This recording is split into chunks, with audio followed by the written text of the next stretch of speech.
Estás escuchando El Viajero Accidental con Luz Picos y José Luis Conde del viajeroaccidental.com en radioviajera.com.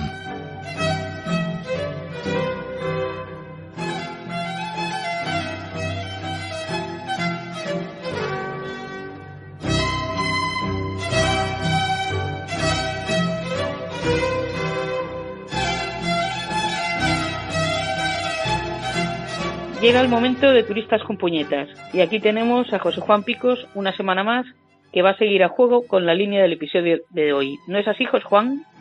Pues así es, ya que hoy el viajero accidental ha decidido ocuparse de la Real Expedición Filantrópica de la Vacuna, una empresa modélica de dimensión universal, vamos a conocer la opinión que nuestros turistas con puñetas tenían sobre los médicos españoles. Avanzo que enhorabuena. Para empezar, el reverendo Joseph Townsend, un médico viajero al que ya conocimos, sentenció así a sus colegas españoles: no es posible que haya nación alguna menos avanzada que España en la práctica de la medicina. Estamos hablando de la segunda mitad del siglo XVIII. El capellán diplomático Edward Clarke abunda en esa opinión. Está, por lo menos, 2 siglos por detrás de Inglaterra.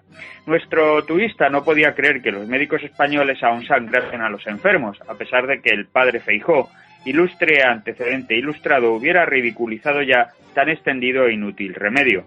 Townsend también lamentaba la falta de estímulos de una profesión poco lucrativa y aún menos estimada. La poca salud de la medicina española y la autoridad de la Iglesia tenían que empujar a los pacientes a la superstición, para escándalo de nuestros turistas. San Blas curaba la garganta y Santa Lucía la vista. Santo Domingo era el abogado contra las fiebres y San Roque se ocupaba de las plagas, entre otros.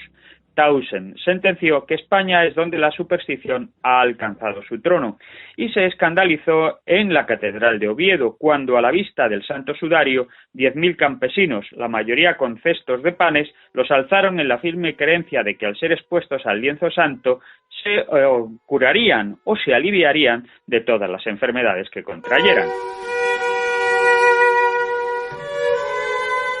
Dicho esto, hay que recordar que en su país, en el país de Townsend, los médicos de Jacobo I, ya en el siglo XVII, el sucesor de Isabel Tudor, le prescribían suspensiones de polvo de cráneo humano, y tras la brutal represión puritana en Irlanda, se puso de moda el musgo de calavera de los cadáveres irlandeses. En Londres, los delincuentes en el siglo XVIII eran ahorcados los lunes. Por 10 guineas, a uno le imponían las manos de un ahorcado, ya que los ingleses creían que semejante barbaridad curaba el cuerpo y prevenía el infortunio. No nos extenderemos mucho en una enfermedad de los más victoriana, estamos hablando de finales del siglo XIX, conocida como histeria femenina, que curaban los británicos con la masturbación a manos de un médico. Si aquello era una enfermedad, el remedio no estaba en las consultas, sino obviamente en los dormitorios.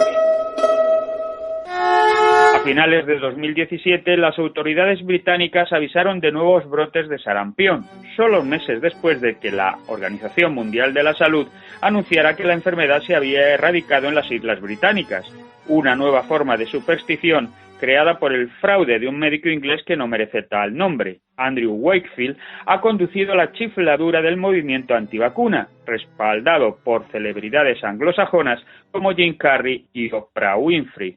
Mientras, en España, con una más que aceptable sanidad pública, somos líderes en trasplantes, lo que demuestra que no se ha perdido el espíritu de la Real Expedición Filantrópica de la Vacuna.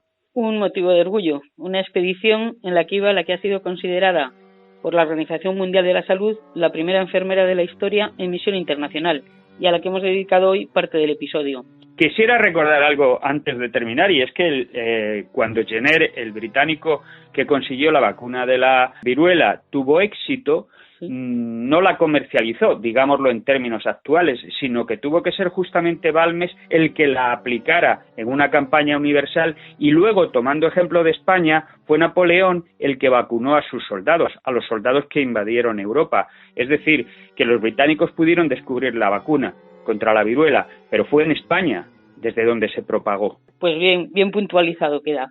Encantados, como te digo, de seguir aprendiendo cada semana contigo. Pues Juan. Muchas gracias. Hasta dentro de 7 días. Hasta dentro de una semana.